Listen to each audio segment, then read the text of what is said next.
Okay, so today we would like to study about reading comprehension. So we still have the last 3 meeting. Kita masih ada sisa 3 meeting. Ya, jadi Selasa, Rabu, dan Kamis ya. Karena 1 bulan itu 16 meeting. Yang kalau ngambil program 1 bulan berarti kan 16 meeting ya. So kita akan belajar overview atau ringkasan reading dulu. Apa sih yang harus diperhatikan dalam reading sebelum mengenali berbagai macam jenis pertanyaannya. Yang pertama adalah general strategies for reading. So first, be familiar with the directions. The directions on every paper to fall test are the same. So it is not necessary to spend time reading the directions carefully when you take the test. You should be completely familiar with the directions before the day of the test. Jadi yang pertama adalah teman-teman harus biasa atau harus sudah mengenali direction-nya atau petunjuknya. Petunjuk dari setiap tes TOEFL itu sama. Jadi kita nggak perlu lagi membaca atau menghabiskan waktu untuk membaca direction-nya atau petunjuknya secara hati-hati. Kenapa ya? Karena kita udah tahu bagaimana cara menjawabnya kan gitu kan. Karena jenis pertanyaan reading ini multiple choice atau ABCD, ya berarti kita tinggal pilih aja jawaban yang benar dari A, B, C atau D. Yang kedua, do not spend too much time reading the passage. Jangan menghabiskan terlalu banyak waktu membaca bacaan. Kenapa? Karena you do not have time to read each passage in depth, and it is quite possible to answer the questions correctly without first reading the passage in depth. Kenapa? Karena teman-teman tidak punya cukup waktu untuk membaca bacaan itu secara mendalam, dan juga cukup mungkin untuk menjawab pertanyaan terlebih dahulu tanpa membaca bacaannya terlebih dahulu. Jadi saran saya adalah selalu baca pertanyaannya terlebih dahulu, baru habis itu baca bacaan readingnya. Ya, seperti itu aja. Kenapa? Karena kita kalau membaca bacaannya terlebih dahulu, kita akan menghabiskan waktu. Karena nanti kalau melihat pertanyaannya lagi, nanti kita lupa dengan apa yang sudah kita baca. Jadi baiknya baca pertanyaannya terlebih dahulu, baru habis itu balik ke bacaan readingnya. Yang ketiga, do not worry if a reading passage is on a topic you are unfamiliar with. All of the information that you need to answer the question is included in the passage. You do not need any background knowledge to answer the question. Jadi teman-teman nggak usah khawatir jika kebetulan bacaan readingnya itu tentang sebuah topik yang teman-teman itu tidak pahami. Ya, tidak kenali, bukan tidak pahami, tidak kenali. Misalkan gini, teman-teman ada yang dari background ekonomi, terus dapat bacaan tentang geografi. Nah, terus kalian merasa bahwa, ya kan aku anak ekonomi nih, nggak bisa dong memahami bacaan geografi, nggak gitu ya. Jadi tetap apapun background kita itu tidak akan mempengaruhi gitu bacaannya. Jadi kita nggak perlu background tambahan atau ilmu pengetahuan tambahan untuk memahami sebuah bacaan di TOEFL.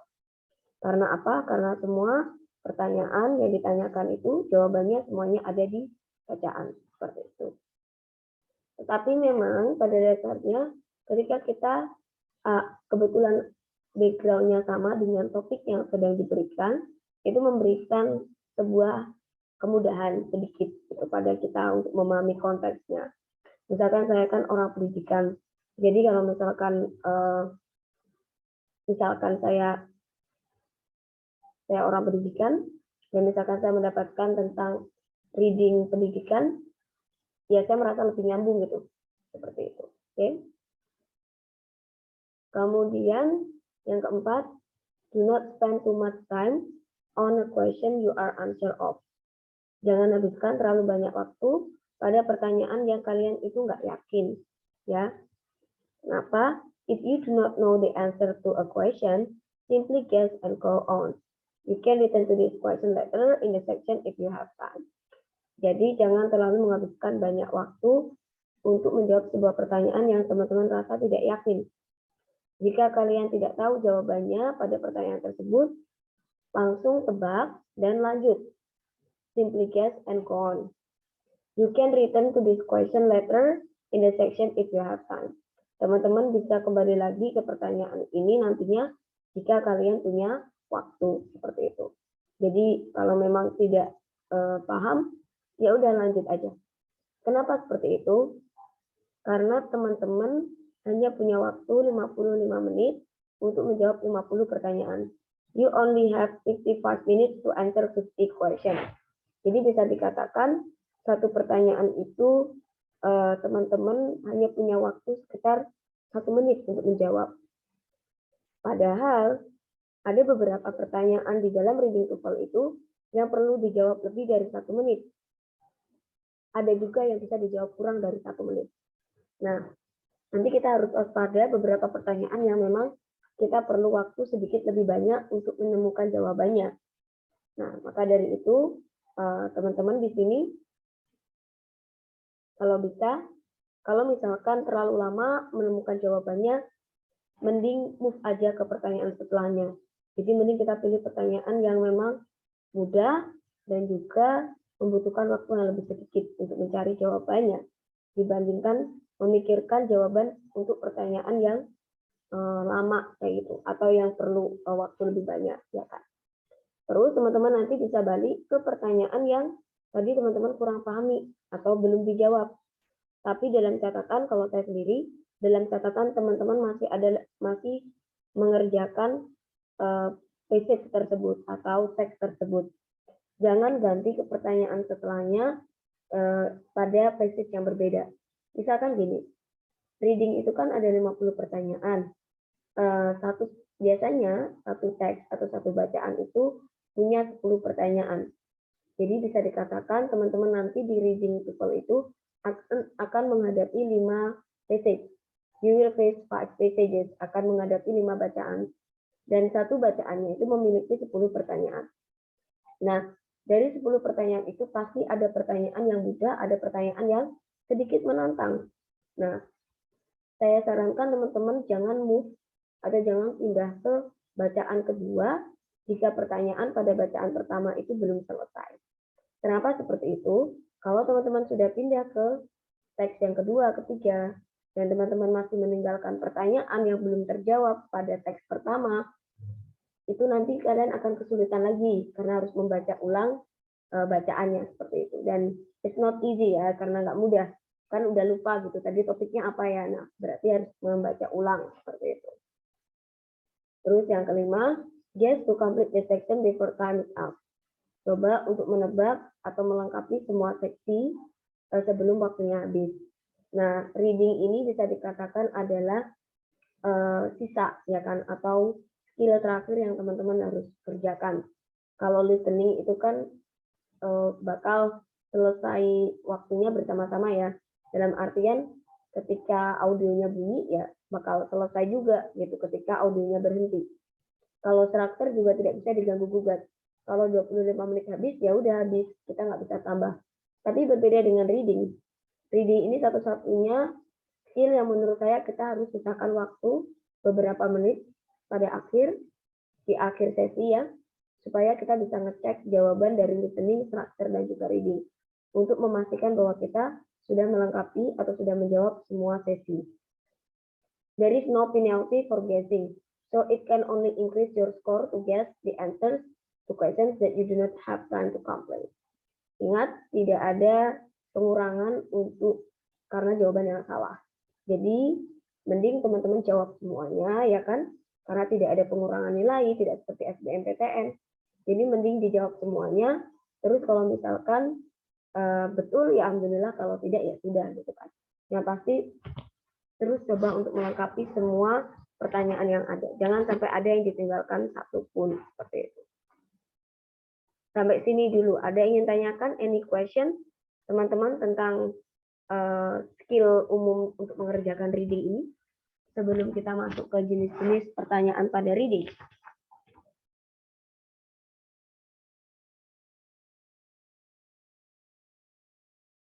Any question, everyone?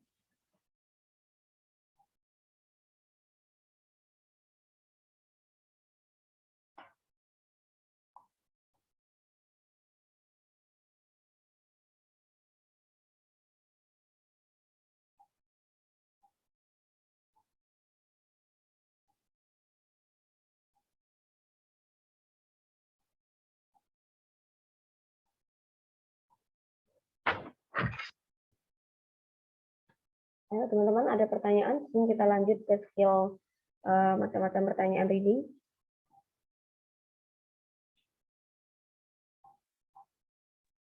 Not yet, Miss. Oke. Saya akan mencoba sepelan-pelan mungkin ya, karena memang reading ini ya a bit a lot. Bukan a lot, tapi sedikit, cuman skillnya sedikit, hanya saja pemahamannya memang perlu pelan-pelan. Oke.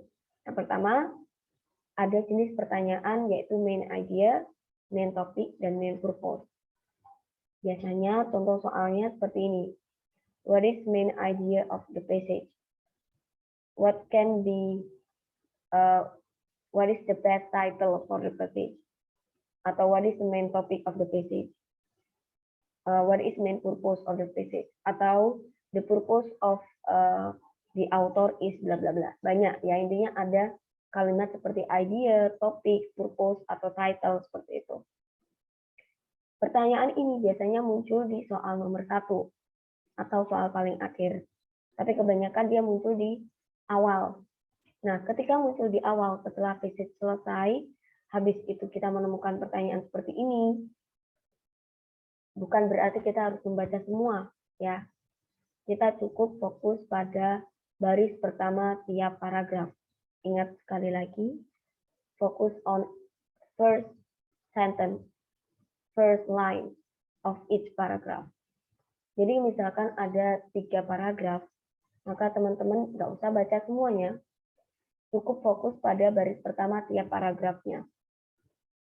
Kemudian yang kedua, simpulkan yang teman-teman baca dan carilah kata yang paling sering diulang. Oke. Simpulkan ya, simpulkan yang kalian baca, carilah kata yang paling sering diulang. Jadi tadi habis membaca baris pertama tiap paragraf, kita kira-kira simpulkan tadi apa isinya. Habis itu carilah kata yang paling sering kalian temukan. Misalkan, kata yang paling sering kalian temukan itu adalah Abraham Lincoln misalkan. Maka ketika kalian menemukan sering kata Abraham Lincoln, berarti topiknya dari bacaan tersebut adalah Abraham Lincoln. Jadi kalian harus pilih antara A, B, C, D, yang mana yang ada kata Abraham Lincoln. Jika ada jawaban yang tidak ada kata Abraham Lincoln, maka eliminasi saja. Jadi cari jawaban dengan kata kunci tersebut dan eliminasi jawaban yang tidak ada kata kuncinya. Misalkan dari A, B, C, D hanya ada A dan B yang ada kata Abraham Lincoln, maka yang C dan D tidak usah menjadi pilihan. Langsung coret aja. Jadi pilihannya antara A dan B.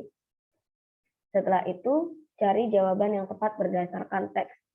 Ya, jadi habis itu, teman-teman fokuskan lagi antara A dan B tersebut, manakah yang bisa mengcover atau meringkas semua baris pertama yang tadi kalian baca. Seperti itu. Oke. Kenapa sih Miss kok harus baris pertama? Iya, karena apa? Karena kebanyakan sebuah paragraf itu topiknya atau kalimat yang berisi topiknya itu berada di baris awal. Ya, jadi cukup di baris awal saja. Teman-teman nggak usah pusing baca semua. Hanya saja memang skill 1 ini karena kita diminta untuk menyimpulkan, maka memang membutuhkan waktu yang sedikit lebih banyak. Dalam artian bisa lebih dari 1 menit. Jadi skill 1 ini bisa bisa termasuk dalam golongan pertanyaan yang memang memerlukan waktu lebih dari 1 menit. Kemudian ada skill 2 dan skill 3. Skill kedua dan skill ketiga ini memang hampir mirip. Bedanya adalah skill kedua atau pertanyaan jenis kedua itu adalah pertanyaan yang menanyakan stated detail question, alias pertanyaan yang menanyakan sebuah fakta atau apa ya? sebuah fakta sesuai dengan bacaan, atau menanyakan kalimat yang benar, pernyataan yang benar sesuai dengan teks. Caranya gimana? Yang pertama, biasanya di dalam pertanyaan tersebut ada kata kunci. Kata kuncinya bisa berupa apapun. Bisa berupa nama, bisa berupa WH question, ya kan? Seperti when, where, why, how. Bisa juga berupa tahun atau apapun ya. Misalkan gini, Abraham Lincoln was born in, Abraham Lincoln itu lahir di mana? Nah, di situ berarti ada kata kuncinya Abraham Lincoln. Lalu teman-teman scan kata kunci yang ada di teks. Langsung cari mana di dalam bacaan yang menyebutkan kata Abraham Lincoln. Nah, kalau menemukan, habis itu kalian pilih, ya kan, kalian baca lebih detail kalimat yang terdapat kata Abraham Lincoln. Seperti itu. Oke. Cari kalimat dalam paragraf tersebut yang terdapat kata Abraham Lincoln. Terus habis itu kalian cari kata juga born, kalau bisa lahir. Kalaupun tidak ada, kalian cukup cari kata Abraham Lincoln, terus kalian baca secara detail kalimat yang terdapat kata kunci tersebut. Jadi hanya baca bagian-bagian yang terdapat kata Abraham Lincoln saja. Habis itu teman-teman bandingkan tiap jawaban dengan informasi yang kalian dapat dari teks. Dan carilah jawaban yang benar-benar sesuai dengan teksnya atau sesuai dengan fakta. Jadi kalau stated detail question itu berarti akan mencari jawaban yang sesuai atau yang benar berdasarkan teks. Sedangkan kalau skill ketiga atau pertanyaan jenis ketiga, itu kebalikan dari stated detail question, yaitu pertanyaan tentang unstated detail question, alias pertanyaan yang menanyakan jawaban yang tidak ada di dalam bacaan atau yang salah. Nah, ini saya yakin teman-teman juga sering tahu pertanyaan jenis ini. Biasanya ciri-cirinya pun sama, yaitu kita harus mencari kata kunci di pertanyaan tersebut. Misalkan begini, what is true about US flag according to the physics? What is not true? What is not true about US flag according to the physics? Yang mana kalimat yang tidak benar tentang bendera Amerika menurut bacaan. Nah, seperti itu. Berarti di situ ada kata kuncinya apa? US flag, ya kan? Ada kata kunci US flag. Lalu teman-teman scan kata kunci tersebut di dalam teks. Ya, cari kata US flag di dalam teksnya. Baca, sama saja caranya seperti yang kedua. Hanya baca secara detail kalimat yang terdapat kata US flag saja. Ya. Terus habis itu bandingkan dengan jawaban yang ada antara A, B, C, D. Jika jawaban A itu benar, berarti jawaban tersebut salah. Karena kita mencari fakta yang tidak benar atau fakta yang tidak sesuai dengan bacaan atau bahkan fakta yang tidak disebutkan di dalam bacaan. Jadi keterbalikan dengan skill 2, kalau skill 2 tadi mencari fakta atau mencari yang sesuai dengan yang benar, kalau skill 3 itu mencari fakta yang salah atau tidak sesuai dengan fakta yang ada, tidak sesuai dengan apa yang disebutkan di bacaan. Seperti itu.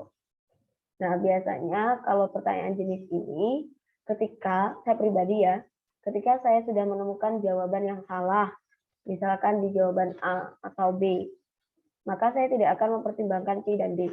Saya pasti langsung move, langsung pindah ke pertanyaan selanjutnya.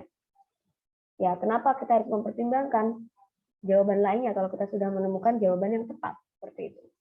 Itu untuk save time juga, untuk menyimpan waktu, ya kan, untuk menghemat waktu supaya kita bisa lanjut ke pertanyaan selanjutnya. Karena target kita, kalau bisa, kita menyisihkan beberapa menit di akhir untuk mengoreksi semua jawaban. Jadi kalau misalkan 55 menit, berarti kalau bisa 1-2 menit kita sisakan untuk mengoreksi semua sesi. Seperti itu. Ada yang ingin tanyakan dari skill 1, 2, dan 3, teman-teman?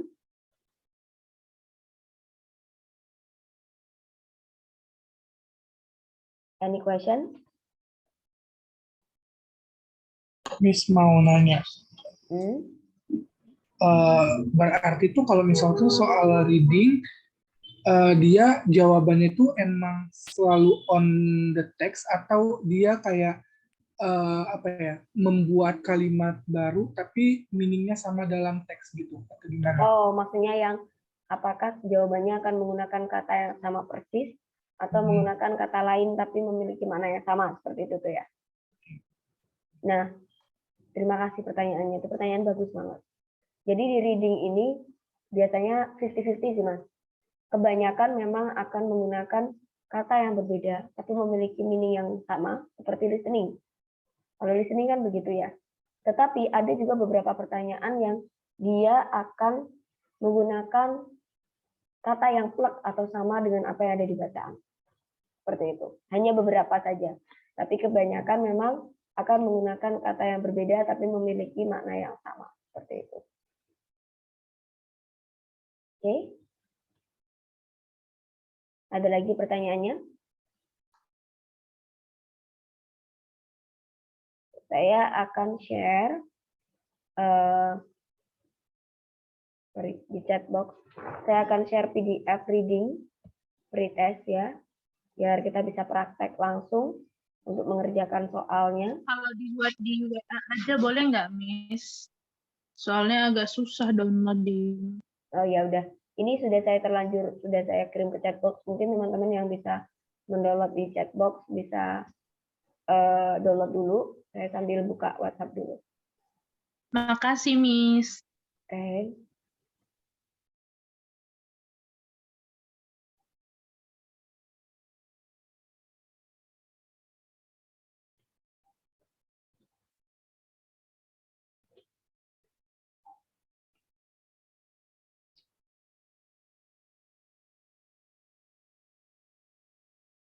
Saya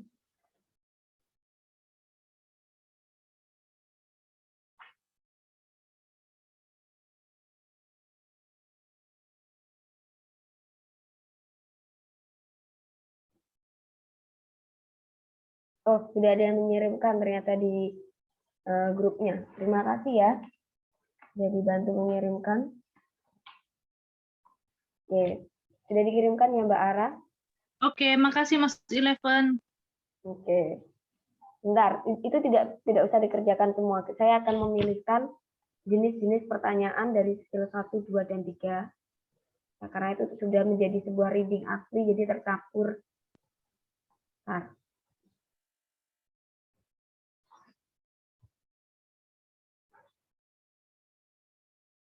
jadi untuk untuk reading pertama itu tentang karbon tetraklorida. Yang teman-teman bisa kerjakan adalah nomor 1. Ya kalian bisa catat ya. Nomor 1, 4. Oke, 1 dan 4 saja. Ya, kebetulan 1 dan 4. Terus untuk teks kedua itu nomor 10, 11, 12. Atau saya chat box aja ya. Jadi nomor 1, berapa tadi lagi? 1, 4, 10,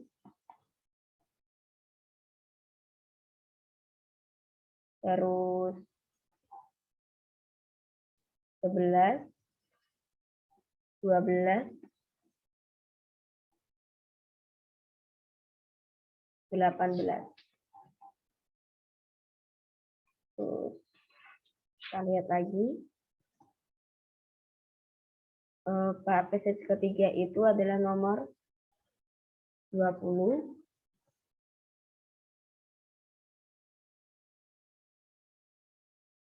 22,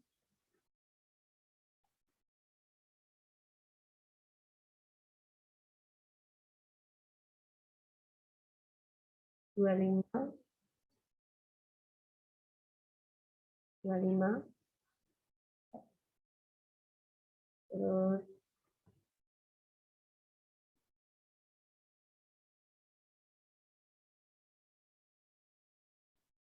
25, 28,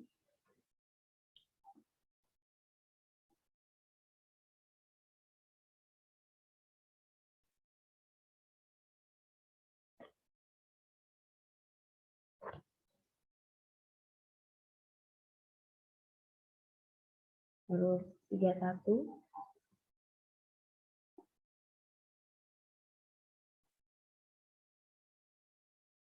tiga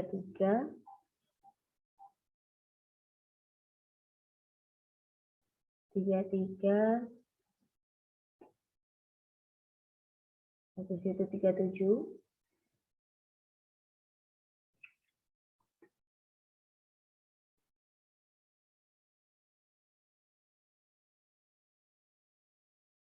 oke, terus ada 41,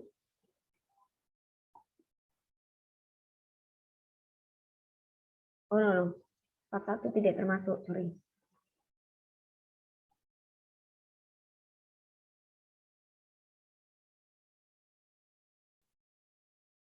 47 berarti. 47 sama 50. Oke. Itu yang perlu dikerjakan ya teman-teman. 1, 2, 3, 4, 5, 6, 7, 8, 9, 10, 11, 12, 13, 14, 15. Berarti dalam waktu 15 menit ini harus sudah selesai. Karena satu soal saya bikin kuotanya 1 menit saja. Kalau bisa 15 menit minimal ya. Silakan dikerjakan dari sekarang. Silakan dipraktekkan dulu skill satunya, kalau dia main idea, main topik, atau main purpose.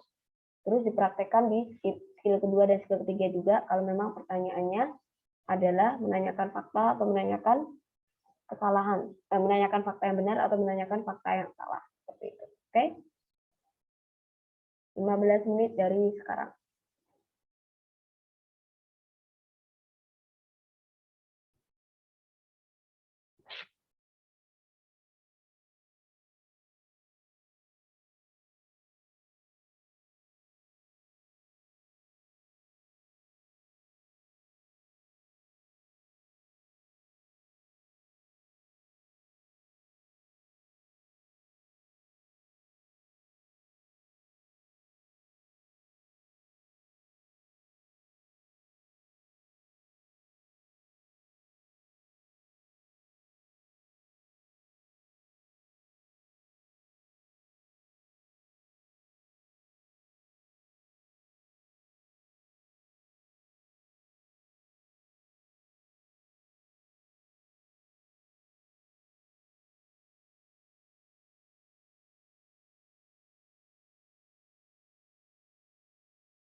Oke, teman-teman, kita akan koreksi bersama-sama.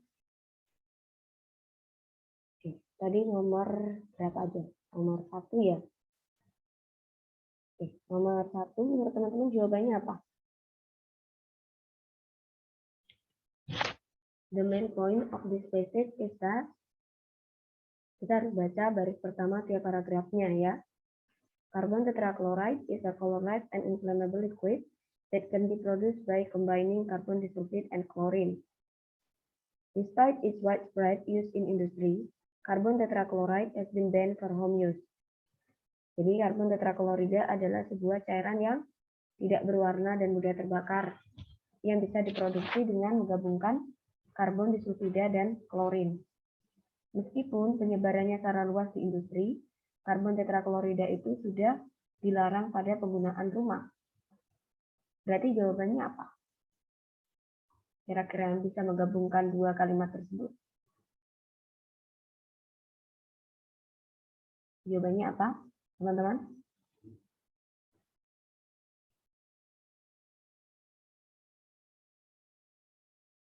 C, Miss.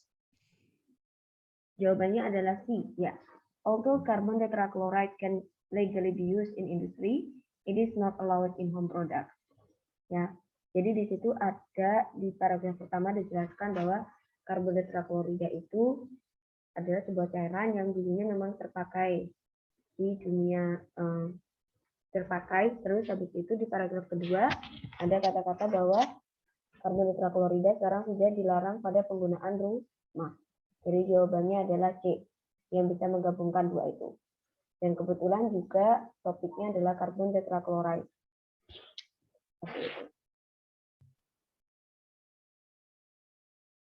Selanjutnya, nomor 4.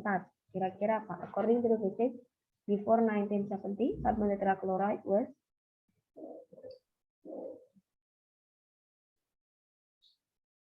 Not allowed in home cleaning products.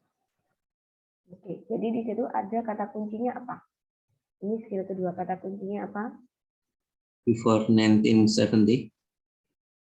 Before 1970, ada tahunnya 1970, 1970 ya kan? Nah, di situ berarti kita harus fokus pada kalimat yang terdapat tahun tersebut. Because of this dangerous characteristic, the United States revoked permission for the home use of carbon tetrachloride in 1970. Karena karakter yang berbahaya ini, Amerika Serikat menarik kembali izin penggunaan karbon tetraklorida di rumah pada tahun 1970. Berarti sebelum 1970 itu C, often to cleaning product. dulunya berarti dipakai untuk komponen dari cleaning product. Jawabannya adalah C. Terus kalau nggak salah nomor berapa lagi? Nomor 10 ya. Nomor 10. 10, iya, Miss. Oh no, 10 ini harusnya belum. Tapi ya udah. Ini skill yang lain sebenarnya. Yang tadi saya lihat sekilas, saya kira ini main topik. Jadi ini menanyakan paragraf sebelum. Jadi preceding itu artinya sebelum. Paragraf yang kira-kira menjadi paragraf sebelum paragraf pertama. Kira-kira akan mendiskusikan apa gitu kan. Jadi ini kita skip aja ya, karena belum. Kita lanjut ke nomor 11 aja. Which of the following best describe the information in the passage? Kira-kira yang manakah bahwa ini yang tepat untuk menjadi topiknya?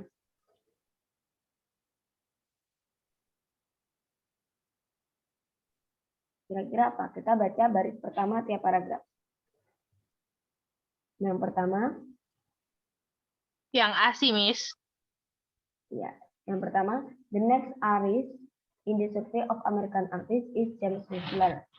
Jadi seniman selanjutnya dalam survei American artist ini adalah James Whistler. He is included in the survey of American artists because he was born in the United States. Dia termasuk dalam survei ini karena dia lahir di Amerika Serikat. Paragraf kedua, Whistler worked in various art forms, including etching and lithography.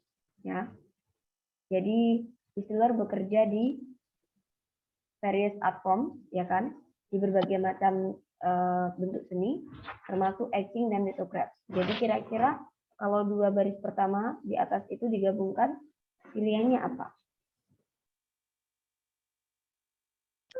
B, Miss. Pilihannya yaitu D, benar banget. One artist life and works are described.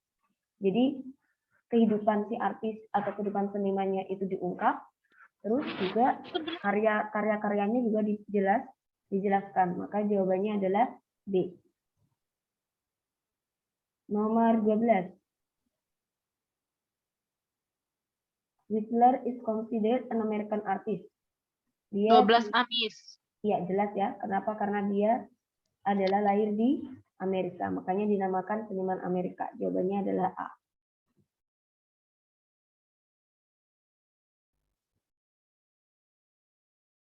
Ya, terus nomor 18. Which of the following is not true according to the passage? Yang mana kalimat di bawah ini yang tidak benar berdasarkan bacaan? Oke, kita lihat di situ memang di pertanyaannya tidak ada kata kunci, tapi kita bisa lihat dari jawabannya kalau jawabannya semuanya ada kata-kata Whistler. Berarti kalau ada kata-kata Whistler, kita harus lihat kalimat yang terdapat kata Whistler. Kita bandingkan aja yang A. Whistler work with a variety of art forms. Whistler bekerja dalam berbagai macam karya seni, benar nggak? Benar, Miss. Benar. Yang B, Whistler Mother is not the official name of his painting. Whistler Mother bukanlah nama asli dari lukisannya, benar nggak? Benar, Miss. Benar, karena nama aslinya itu yang panjang banget ini ya. Arrangement in gray and black number 1 portrait of the artist mother. Nah, or Whistler Mother as it is more commonly known. Atau memang namanya adalah Whistler Mother seperti yang memang kebanyakan orang tahu ya. Berarti jawabannya yang B benar. Whistler is best known for his etching. Whistler terkenal karena etchingnya, benar nggak? Benar, Miss. Apakah serius benar? Bukannya dia terkenal karena painting? Ya sih, C, Miss. Iya. However, he is most famous for his painting. Dia sangat terkenal karena paintingnya atau lukisannya. Berarti jawabannya adalah yang salah, yaitu yang C. Whistler is best known for his etching. Karena Whistler itu terkenalnya dengan paintingnya. Berarti jawaban yang salah C. Kalau udah ketemu jawaban yang salah C, yang D nggak usah dibaca. Nomor 20. Which of the following is the best title for this passage? Kira-kira apa tuh? Kita baca baris pertama tiap paragrafnya.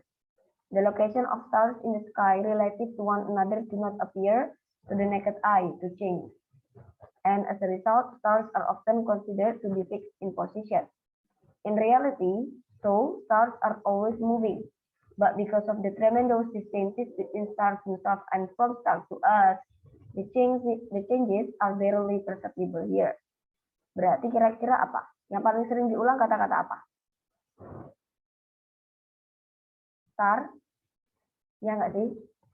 Kita baca tadi star. Maka pilihlah jawaban yang ada kata star. Berarti antara B dan D. Berarti jawabannya apa? Jawabannya apa, teman-teman? D, Miss. Ya, jawabannya adalah D. The ever moving star. Ever moving star. Karena ini membahas tentang bintang yang berpindah atau bintang yang bergerak. Oke. Terus nomor 22. According to the physics, the distances between stars and earth are, berdasarkan bacaan, jarak antara bintang dan bumi itu apa? Jarak antara. Apakah barely perceptible? Di situ dilihatnya apa tuh?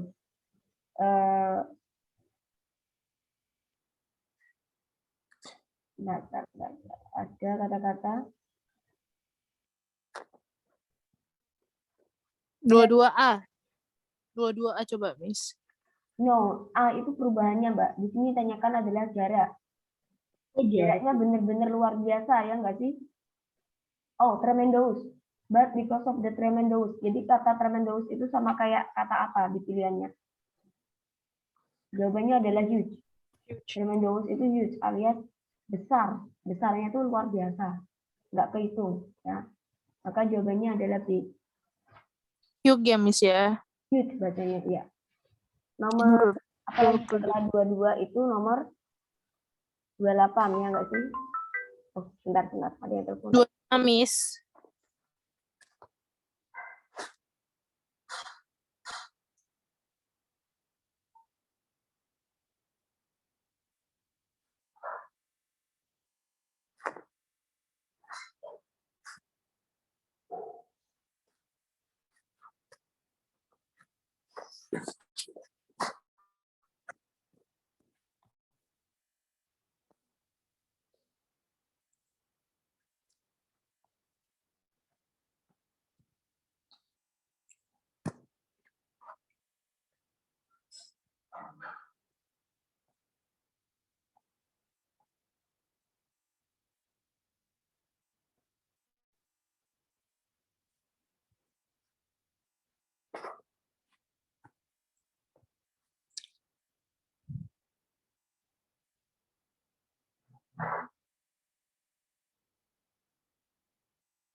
Halo guys. Guys. Nomor berapa sekarang? 22 terus 2.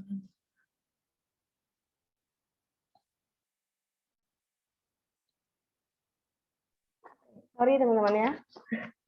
Sorry, Oke, Miss. GrabFood saya datang jadi harus saya ambil bentar. Kita lanjut Oke. dulu. Miss. Nomor Jadi 25 lapar, ya. Miss. Iya nih, di sini lagi hujan terus ya di kota saya di Bojonegoro nih. Jadi kami yang anak-anak kosan ini nggak bisa kemana-mana kecuali ya GoFood terus. Kita lanjut ke nomor 25. 25 tadi ya. The patient states that in 200 years Bernard Starr can move. C. C. A distance equal to the distance from Earth to Moon. Apa a distance seemingly equal to the diameter of the Moon? Kita lihat, di situ ada kata kuncinya 200 years, 200 tahun. Kita lihat. It takes approximately 200 years for a relatively rapid star like the star to move a distance in the Oh. skies equal to the diameter. Diameter, itu dikit lagi loh. Dikit lagi jawabannya deh. Ya, jawabannya adalah C. C atau D, Miss? Oh, Miss. Ya D dong. Tadi Miss bilang C. Enggak, D. Sorry kalau saya bilang D ya. Karena jawabannya Oh, equal. besok gini aja. Donald. Besok-besok Donald, Charlie, Angel. Oke, sorry. D-nya saya bikin David kali ya. Oke, Oke. David, Donald. Oke, thank you. Biar karena artikulasinya bersama ya. Bener, Miss. Oke, nomor 28. 28. Oh, saya kosong. 28. Which of the following is not true according to the passage? Yang mana bahwa ini yang tidak benar.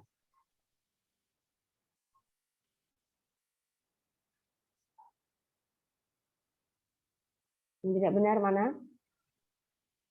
The stars do not appear to the eye to move. Benar ya? Bahwa bintang tidak terlihat pada mata untuk pindah. Yang B, the large distances between stars and the earth tend to magnify movement to the eye. Coba maksudnya yang jawaban B ini gimana coba?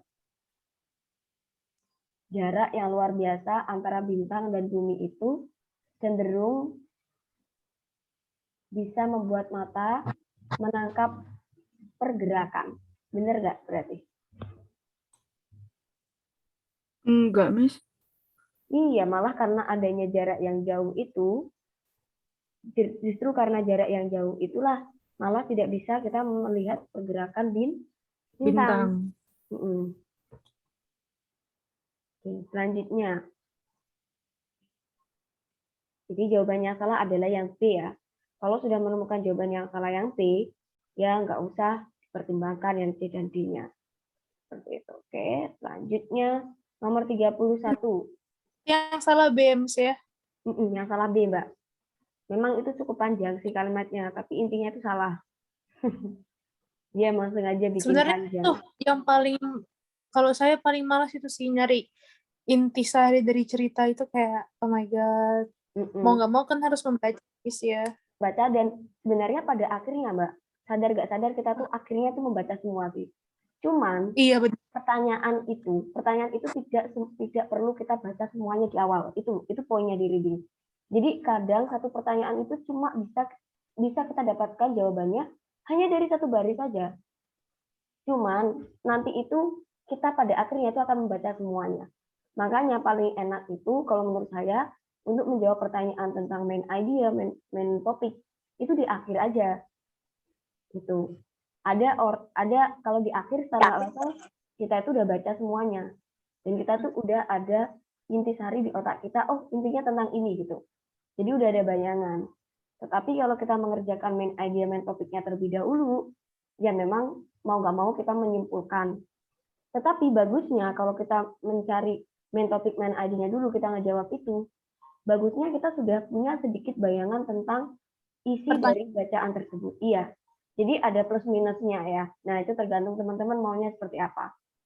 Kalau saya adalah biasanya bisa main idea, main topik itu saya jawab dulu ketika bacaannya pendek. Tapi ketika bacaannya panjang, saya tinggalkan pertanyaan itu. Ya, jadi saya tinggalkan pertanyaan itu, saya jawab pertanyaan lain, dan secara tidak langsung saya sudah membaca hampir keseluruhan bacaannya. Jadi itu mempermudah menjawab pertanyaan main idea atau main topik itu tadi. Seperti itu. Selanjutnya. Oke, nomor ampun udah ya udah nomor 31 untuk teks ke 31 sampai 50 kita bahas besok ya di awal kelas. Nanti bisa biar kita sekalian lanjut di skill 4 dan seterusnya. Oke ya. Iya, Miss. Thank Oke, you, Miss. Miss. Terima kasih teman-teman, selamat beristirahat. Don't forget to eat and stay safe, stay healthy. Oke, nanti saya upload ya. Ini sudah saya upload pertemuan 12-13, jadi bisa dicek di YouTube. Thank you very much and see you again tomorrow. Assalamualaikum warahmatullahi wabarakatuh. Waalaikumsalam warahmatullahi wabarakatuh.